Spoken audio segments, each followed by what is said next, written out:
सर्वमंगल मांगल्ये शिवे सर्वादि साधिके शरण्ये त्र्यंबके गौरी नारायणी नमोस्तुते। ओम दुर्गाय नमः। माता रानी की जय हो। प्रिय भक्तजनों, आप सभी का मायरा वॉइस चैनल में हार्दिक स्वागत है। आज की इस वीडियो में आप सुनेंगे श्री दुर्गा सप्तशती का अध्याय 8, 9 और 10। तो सबसे पहले श्रवण करते हैं 8वां अध्याय। महर्षि मेधा ने कहा, चंड और मुंड नामक असुरों के मारे जाने से और बहुत सी सेनाएं नष्ट हो जाने से असुरों के राजा प्रतापी शुंभ ने क्रोध युक्त होकर अपनी संपूर्ण सेना को युद्ध के लिए तैयार होने की आज्ञा दी। उसने कहा, अब उदयायुध नामक 86 असुर सेनापति अपनी सेनाओं के साथ युद्ध के लिए जाएं और कंबू नामक 84 सेनापति भी युद्ध के लिए जाएं और कोटिवीर नामक 50 सेनापति और धूम्रकुल नामक के 100 सेनापति प्रस्थान करें। कालक, दोहक, मौर्य और कालके यह दैत्य भी मेरी आज्ञा से सच कर युद्ध के लिए कूच करें। भयानक शासन करने वाला असुरों का स्वामी शुंभ इस प्रकार आज्ञा देकर बहुत बड़ी सेना के साथ युद्ध के लिए चला। उसकी सेना को अपनी ओर आता देखकर चंडिका ने अपनी धनुष की टंकोर से पृथ्वी और आकाश के बीच का भाग गूंजा दिया। हे राजन, इसके पश्चात देवी के सिंह ने दहाड़ना आरंभ कर दिया और अंबिका के घंटे के शब्द ने उस ध्वनि को और भी बढ़ा दिया। धनुष की टंकार, शेर की दहाड़ और घंटे के शब्द से पृथ्वी और आकाश के बीच का भाग गूंज उठा और इसके साथ ही देवी ने अपने मुख को और भी भयानक बना लिया। ऐसे भयंकर शब्द को सुनकर राक्षसी सेना ने देवी तथा सिंह को चारों ओर से घेर लिया। हे राजन, उस समय दैत्यों के नाश के लिए और देवताओं के हित के लिए ब्रह्मा, शिव, कार्तिकेय, विष्णु तथा इंद्र आदि देवों की शक्तियाँ जो अत्यंत पराक्रम और बल से संपन्न थीं, उनके शरीर से निकलकर उसी रूप में चंडिका देवी के पास गईं। जिस देवता का जैसा रूप था, जैसे आभूषण थे और जैसा वाहन था, वैसे ही रूप, आभूषण और वाहन लेकर उन देवताओं की शक्तियाँ दैत्य से युद्ध करने के लिए आईं। हंसयुक्त विमान में बैठकर और रुद्राक्ष की माला तथा कमलों डालकर के ब्रह्मा जी की शक्ति आई। वृषभ पर सवार होकर हाथ में त्रिशूल लेकर महानाग का कंकड़ पहनकर और चंद्र रेखा से भूषित होकर भगवान शंकर की शक्ति महेश्वरी आई और मोर पर आरूढ़ होकर हाथ में शक्ति लिए दैत्यों से युद्ध करने के लिए कार्तिकेय जी की शक्ति उन्हीं का रूप धारण करके आई। भगवान विष्णु की शक्ति गरुड़ पर सवार होकर शंख, चक्र, शांग, गदा, धनुष तथा खंड हाथ में लिए हुए आई। श्री हरि की शक्ति 12 का शरीर धारण करके आई और नरसिंह के समान शरीर धारण करके उनकी शक्ति नारसिंह भी आई। उनकी गर्दन के झटकों से आकाश के तारे टूट पड़ते थे और इसी प्रकार देवराज इंद्र की शक्ति इंद्री भी ऐरावत हाथी के ऊपर सवार होकर आई। पश्चात इन देव शक्तियों से घिरे हुए भगवान शंकर ने चंडिका से कहा, मेरी प्रसन्नता के लिए तुम शीघ्र ही इन असुरों को मारो। इसके पश्चात देवी के शरीर में से अत्यंत उग्र रूप वाली और सैकड़ों गिरड़ियों के समान आवाज करने वाली चंडिका शक्ति प्रकट हुई। उस अपराजिता देवी ने घूमिल जटा वाले भगवान श्री शंकर जी से कहा कि हे प्रभु, आप मेरी ओर से दूत बनकर शुंभ और निशुंभ के पास जाइए और उन अत्यंत गर्वीले दैत्यों से कहिए तथा उनके अतिरिक्त और भी जो दैत्य वहाँ युद्ध के लिए उपस्थित हों, उनसे भी कहिए, जो तुम्हें अपने जीवित रहने की इच्छा हो तो त्रिलोकी का राज्य इंद्र को दे दो। देवताओं को उनका यज्ञ भाग मिलना आरंभ हो जाए और तुम पाताल को लौट जाओ। किंतु यदि बल के गर्भ से तुम्हारी लड़ने की इच्छा हो तो फिर आ जाओ। तुम्हारे मांस से मेरी योगिनियाँ तृप्त होंगी, क्योंकि उस देवी ने भगवान शंकर को दूत के कार्य में नियुक्त किया है, इसलिए वह संसार में शिवदूती के नाम से विख्यात है। भगवान शंकर से देवी का संदेश पाकर उन दैत्यों को के क्रोध का कोई आर पार न रहा। और वह जिस स्थान पर देवी विराजमान थी वहां पहुंचे और जाने के साथ ही उस पर बाणों और शक्तियों की वर्षा करने लगी। देवी ने उनके फेंके हुए बाणों, शक्तियों, त्रिशूल और फरसों को अपने बाणों से काट डाला और काली देवी उस देवी के साथ आगे खड़ी होकर शत्रुओं को त्रिशूल से विदीर्ण करने लगीं और खटवांग से कुचलने लगीं। ब्रह्माणी जिस तरफ दौड़ती थी उसी तरफ अपने कमंडलों का जल छिड़ककर दैत्यों के वीर्य व बल को नष्ट कर देती थी और इसी प्रकार माहेश्वरी त्रिशूल से, वैष्णवी चक्र से और अत्यंत कोपावली कुमारी शक्ति द्वारा असुरों को मार रही थी और ऐन्द्री के बाजू में प्रहार करने से सैकड़ों रक्त की नदियां बहाते हुए पृथ्वी पर सो गए। बाराही ने कितने ही राक्षसों को अपनी थूथन द्वारा मृत्यु के घाट उतार दिया। दानों के अग्रभाग से कितने ही राक्षसों की छाती को चीर डाला और चक्र की चोट से कितनों को ही विदीर्ण करके धरती पर डाल दिया। बड़े बड़े राक्षसों को नारसिंही अपने नखों से विदीर्ण करके भक्षण कर रही थी और सिंहनाद से चारों दिशाओं में गूंजती हुई रणभूमि में विचर रही थी। शिवदूती के प्रचंड अट्टहास से कितने ही दैत्य भयभीत होकर पृथ्वी पर गिर पड़े और उनके गिरते ही वह उनको भक्षण कर गई। इस तरह क्रोध में भरे हुए मातृगणों द्वारा नाना प्रकार के उपायों से बड़े बड़े असुरों को मारते हुए देखकर राक्षसी सेना भाग खड़ी हुई और उनको इस प्रकार भागता देखकर रक्तवीर नामक महापराक्रमी राक्षस क्रोध में भरकर युद्ध के लिए आगे बढ़ा। उनके शरीर में रक्त की बूंदें पृथ्वी पर जैसे ही गिरती थीं, तुरंत वैसे ही शरीर वाला तथा वैसे ही बलवान दैत्य पृथ्वी से उत्पन्न हो जाता था। रक्तबीज गदा हाथ में लेकर ऐन्द्री के साथ युद्ध करने लगा। जब ऐन्द्री शक्ति ने अपने वज्र से उसको मारा तो घायल होने के कारण उसके शरीर से बहुत सा रक्त बहने लगा और उसकी प्रत्येक बूंद से उसका समान ही बलवान तथा महापराक्रमी अनेक दैत्य भयंकर रूप से प्रकट हो गए। वह सबके सब दैत्य बीज के समान ही बलवान तेज वाले थे। वह भी भयंकर अस्त्र लेकर देवियों के साथ लड़ने लगे। जब ऐन्द्री के वज्र प्रहार से उसके मस्तक पर चोट लगी और रक्त बहने लगा तो उसमें से हजारों ही पुरुष उत्पन्न हो गए। वैष्णवी ने चक्र से और ऐन्द्री ने गदा से रक्त बीज को चोट पहुंचाई और वैष्णवी के चक्र से घायल होने पर उसके शरीर से जो रक्त बहा उससे हजारों महासुर उत्पन्न हुए, जिसके द्वारा यह जगत व्याप्त हो गया। कौमारी ने शक्ति से, बाराही ने खंड से और माहेश्वरी ने त्रिशूल से उसको घायल किया। इस प्रकार क्रोध में भरकर उस महादैत्य ने सब मात्र शक्ति पर पृथक पृथक गदा से प्रहार किया और माताओं ने शक्ति तथा शूल इत्यादि उसको बार बार घायल किया। उससे सैकड़ों महादैत्य उत्पन्न हुए और इस प्रकार उस रक्त बीज के रुधिर से उत्पन्न हुए असुरों से संपूर्ण जगत व्याप्त हो गया, जिससे देवताओं को भय हुआ। देवताओं को भयभीत देखकर चंडिका ने काली से कहा कि हे चामुंडे, अपने मुख को बड़ा करो और मेरे शस्त्रघात से उत्पन्न हुए रक्त बिंदुओं तथा रक्त बिंदुओं से उत्पन्न हुए महाअसुरों को तुम अपने मुख से भक्षण करती जाओ। इस प्रकार रक्त बिंदुओं से उत्पन्न हुए महादैत्य को भक्षण करती हुई तुम रणभूमि में विचरो। इस प्रकार रक्त क्षीण होने से यह दैत्य नष्ट हो जाएगा। तुम्हारे भक्षण करने के कारण अन्य दैत्य नहीं होंगे। काली से इस प्रकार कहकर चंडिका देवी ने रक्त बीज पर अपने त्रिशूल से प्रहार किया और काली देवी ने अपने मुख में उसका रक्त ले लिया। तब उसने गदा से चंडिका पर प्रहार किया। प्रहार से चंडिका को तनिक भी कष्ट न हुआ, किंतु रक्त बीज के शरीर से बहुत सा रक्त बहने लगा। लेकिन उसके गिरने के साथ ही काली ने उसको अपने मुख में ले लिया। काली के मुख में उस रक्त से जो असुर उत्पन्न हुए उनने भक्षण कर लिया और रक्त को पीती गई। तदंतर देवी ने रक्त बीज को, जिसका ही खून काली ने पिया था, चंडिका ने उस दैत्य को वज्र, बाण, खंड तथा रिष्टि इत्यादि से मार डाला।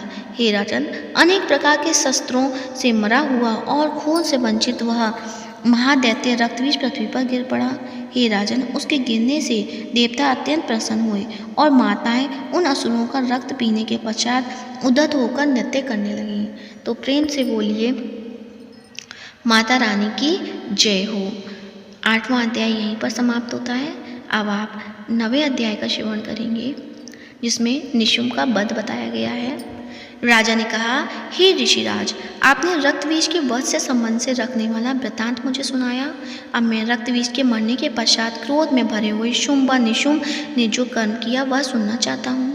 महर्षि मेधा ने कहा, रक्तबीज के मारे जाने पर शुंभ और निशुंभ को बड़ा क्रोध आया और अपनी बहुत बड़ी सेना इस प्रकार सर्वनाश होते देखकर निशुंभ देवी पर आक्रमण करने के लिए दौड़ा। उसके साथ बहुत से बड़े बड़े असुर देवी को मारने के लिए वास्ते दौड़े और महापराक्रमी शुंभ अपनी सेना सहित चंडिका को मारने के लिए बढ़ा। फिर शुंभ और निशुंभ का देवी से घोर युद्ध होने लगा और वह दोनों असुर का इस प्रकार देवी पर बाण फेंकने लगे जैसे मेघों से वर्षा हो रही हो। उन दोनों के चलाए हुए बाणों को देवी ने अपने बाणों से काट डाला और अपने शस्त्रों की वर्षा से उन दोनों दैत्यों को चोट पहुंचाई। निशुंभ ने तीक्ष्ण तलवार और चमकती हुई ढाल लेकर देवी के सिंह पर आक्रमण किया। अपने वाहन को चोट पहुंची देखकर देवी ने अपने शुरुप्त नामक बाण से निशुंभ की तलवार व ढाल दोनों को ही काट डाला। तलवार और ढाल कट जाने से निशुंभ ने देवी पर शक्ति से प्रहार किया। देवी ने अपने चक्र से उसके दोनों टुकड़े कर दिए। फिर क्या था कि दैत्य मारे क्रोध के जल भुन गया और उसने देवी को मारने के लिए उसकी ओर चूल फेंका, किंतु देवी ने अपने मुक्के से उसको चूर चूर कर डाला। फिर उसने देवी पर गदा से प्रहार किया। देवी ने त्रिशूल से गदा को भस्म कर डाला। इसके पश्चात वो फारसा हाथ में लेकर देवी की ओर लपका। देवी ने अपने तीखे बाणों से उसे धरती पर सुला दिया। अपने पराक्रमी भाई निशुंभ के इस प्रकार से मरने पर शुंभ क्रोध के भरकर देवी को मारने के लिए दौड़ा। वह रथ में बैठा हुआ उत्तम आयुधों से सुशोभित अपनी 8 बड़ी बड़ी भुजाओं से सारे आकाश को ढके हुए था। शुंभ आते हुए देखकर देवी ने अपना शंख बजाया और धनुष की टंकोर का भी अत्यंत दुस्सह शब्द किया। साथ ही अपने घंटे के शब्द से, जो कि संपूर्ण दैत्य सेना के तेज को नष्ट करने वाला था, संपूर्ण दिशाओं में व्याप्त कर दी। इसके पश्चात देवी के सिंह ने भी अपनी दहाड़ से, जिसे सुन सुन बड़े बड़े बलवान का मत चूर चूर हो जाता है, आकाश, पृथ्वी और दशों दिशाओं को पूरित कर दिया। फिर आकाश में उछलकर काली ने अपने दांतों तथा हाथों को पृथ्वी पर पटका। उसके ऐसा करने से शब्द हुआ जिससे कि उससे पहले के सारे शब्द शांत हो गए। इसके पश्चात शिवदूती ने असुरों के लिए भय उत्पन्न करने वाला अट्टहास किया, जिसे सुनकर दैत्य थर्रा उठे और शुंभ को बड़ा क्रोध आया। फिर अंबिका ने उसे, अरे दुष्ट, खड़ा रह कहा तो आकाश से सभी देवता जय हो बोल उठे। शुंभ ने वहां आकर ज्वालाओं से युक्त एक अत्यंत भयंकर शक्ति छोड़ी, जिसे आती देख देवी ने अपनी महोल्का नामक शक्ति से काट डाला। हे राजन, फिर शुंभ के लिए सिंहनाद से तीनों लोग व्याप्त हो गए और उनकी प्रतिध्वनि से ऐसा घोर शब्द हुआ जिसने इससे पहले के शब्द को जीत लिया। शुंभ के छोड़े बाणों को देवी ने और देवी के छोड़े बाणों को शुंभ ने अपनी बाणों से काट सैकड़ों और हजारों टुकड़ों से परिवर्तित कर दिया। इसके पश्चात जब चंडिका ने क्रोध में बार शुंभ और त्रिशूल से मारा, तब वह मूर्छित होकर पृथ्वी पर गिर पड़ा। जब उसकी मूर्छा दूर हुई तो वह धनुष लेकर आया और अपने बाणों से उसने देवी काली तथा सिंह को घायल कर दिया।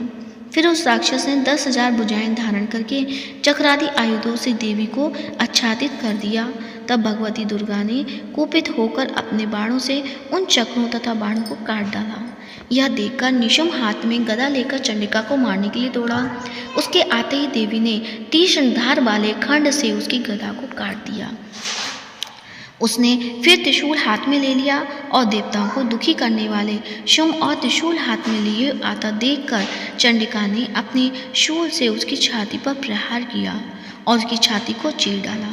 शूल विदीर्ण हो जाने पर उसकी छाती में से एक उस जैसा ही महापराक्रमी दैत्य ठहर जा कहता हुआ निकला। उसको देखकर देवी ने बड़े जोर से ठाका लगाया। अभी वह निकलने भी ना पाया था कि उसका सिर अपनी तलवार से काट डाला। सिर के कटने के साथ ही वह पृथ्वी पर गिर पड़ा। तदंतर सिंह दहाड़ दहाड़ कर असुरों का भक्षण करने लगा और काली शिवदूती भी राक्षसों का रक्त पीने लगी। कौमारी की शक्ति से कितने ही महादैत्य नष्ट हो गए। ब्रह्मा जी के कमंडल के जल से कितने ही असुर समाप्त हो गए। कई दैत्य माहेश्वरी के त्रिशूल से विदीर्ण होकर पृथ्वी पर गिर पड़े और बाराही के प्रहारों से छिन्न भिन्न होकर धराशायी हो गए। वैष्णवी ने भी अपने चक्र से बड़े बड़े महापराक्रमियों का कचमूल निकालकर उन्हें यमलोक भेज दिया और इंद्र से कितने ही महाबली राक्षस टुकड़े टुकड़े हो गए। कई दैत्य मारे गए, कई भाग गए, कितने ही काली शिवदूती और सिंह ने भक्षण कर लिए। तो प्रेम से बोलिए माता रानी की जय हो। 9वां अध्याय यहीं पर समाप्त होता है। अब आप सुनेंगे 10वां अध्याय। 10वां अध्याय में आपको सुनाऊंगी मैं शुंभ का वध। महर्षि मेधा ने कहा, हे राजन, अपने प्यारे भाई को मरा हुआ तथा सेना को नष्ट हुई देखकर क्रोध में भरकर दैत्यराज शुंभ कहने लगा, दुष्ट दुर्गे, तू अहंकार से गर्व मत कर, क्योंकि तू दूसरों के बल पर लड़ रही है। देवी ने कहा, हे दुष्ट, देख, मैं तो अकेली ही हूँ, इस संसार में मेरे सिवा दूसरा कौन है? यह सब मेरी शक्तियाँ हैं। देख, यह सब की सब मुझ में प्रविष्ट हो रही हैं। इसके पश्चात ब्रह्माणी आदि सभी देवियां उस देवी के शरीर में लीन हो गईं और देवी अकेली रह गईं। तब देवी ने कहा, मैं अपनी ऐश्वर्य शक्ति से अनेक रूपों में यहाँ उपस्थित हुई हूँ। उन सब रूपों को मैंने समेट लिया है, अब अकेली ही यहाँ खड़ी हूँ। तुम भी यहीं ठहरो। महर्षि मेधा ने कहा। तब देवताओं तथा असुरों के देखते देखते देवी तथा शुंभ ने भयंकर युद्ध होने लगा। अंबिका देवी ने सैकड़ों अस्त्र छोड़े। इधर उधर दैत्यराज ने भी भयंकर अस्त्रों का प्रहार आरंभ कर दिया। देवी ने छोड़े हुए सैकड़ों अस्त्रों के दैत्य ने अपने अस्त्रों द्वारा काट डाला। इसी प्रकार शुंभ ने जो अस्त्र छोड़े उसको देवी ने अपने भयंकर ओंकार के द्वारा ही काट डाला। दैत्य ने जब सैकड़ों बाण छोड़कर देवी को ढक दिया तो क्रोध में भरकर देवी ने अपने बाणों से उसका धनुष नष्ट कर डाला। धनुष कट जाने पर दैत्यन शक्ति चलाई गई, लेकिन देवी ने उसे भी काट कर फेंक दिया। फिर दैत्यन चमकते हुए ढाल लेकर देवी की ओर दौड़ा, किंतु जब वह देवी के समीप पहुंचा तो देवी ने अपने तीक्ष्ण बाणों से उसकी चमकने वाली ढाल को भी काट डाला। फिर दैत्यंत का घोड़ा मर गया, रथ टूट गया, सारथी मर गया। तब वह भयंकर मुदगर लेकर देवी पर आक्रमण करने के लिए चला, किंतु देवी ने अपने तीक्ष्ण बाणों से उसके मुदगर को भी काट दिया। इस पर दैत्य ने क्रोध में भरकर देवी की छाती में बड़े जोर से एक मुक्का मारा। दैत्य ने जब देवी को मुक्का मारा तो देवी ने भी उसकी छाती में जोर से एक थप्पड़ मारा। थप्पड़ खाकर पहले तो दैत्य पृथ्वी पर गिर पड़ा, किंतु तुरंत ही वह उठ खड़ा हुआ। फिर वह देवी को पकड़कर आकाश की ओर उछला और वहां जाकर दोनों में युद्ध होने लगा। वह युद्ध ऋषियों और देवताओं को आश्चर्य में डालने वाला था। देवी आकाश में दैत्य के साथ बहुत देर तक युद्ध करती रही। फिर देवी ने उसे आकाश में घुमाकर पृथ्वी पर गिरा दिया। दुष्टात्मा दैत्य पुनः उठकर देवी को मारने के लिए दौड़ा। तब उसको अपनी ओर आता हुआ देख कर देवी ने उसकी छाती विदीर्ण करके उसको पृथ्वी पर पटक दिया। देवी के त्रिशूल से घायल होने पर उस दैत्य के प्राण पखेरु उड़ गए और उसके मरने पर समुद्र, द्वीप, पर्वत और पृथ्वी सब कांपने लगे। तदंतर उस दुष्ट आत्मा के मरने से संपूर्ण जगत प्रसन्न व स्वस्थ हो गया और आकाश निर्मल हो गया। पहले जो उत्पात सूचक मेघ और उल्कापात होते थे वह सब शांत हो गए। उसके मारे जाने पर नदियां अपने ठीक मार्ग से बहने लगीं। संपूर्ण देवताओं का हृदय हर्ष से भर गया और गंधर्वियों सुंदर गान गाने लगे। गंधर्व बाजे बजाने लगे और अप्सराएं नाचने लगीं। पृथ्वी वायु बहने लगी, सूर्य की कांति स्वच्छ हो गई। यक्षशालाओं की बुझी हुई अग्नि अपने आप प्रज्वलित हो उठी और चारों दिशाओं में शांति फैल गई। तो प्रेम से बोलिए माता रानी की जय हो। 10वां अध्याय यहीं पर समाप्त होता है। अब तो प्रेम से बोलिए माता रानी की जय हो। अब आप सुनेंगे श्री दुर्गा चालीसा। नमो नमो दुर्गे सुख करनी, नमो नमो दुर्गे दुख हरनी। निरंकार है ज्योति तुम्हारी, तिहु लोक फैली उजियारी। शशि ललाट मुख महाविशाला, नेत्र लाल भ्रकुटी विकराला।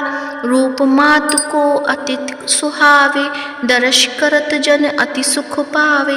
तुम संसार शक्ति ले कीना, पालन हेतु अंधन दीना।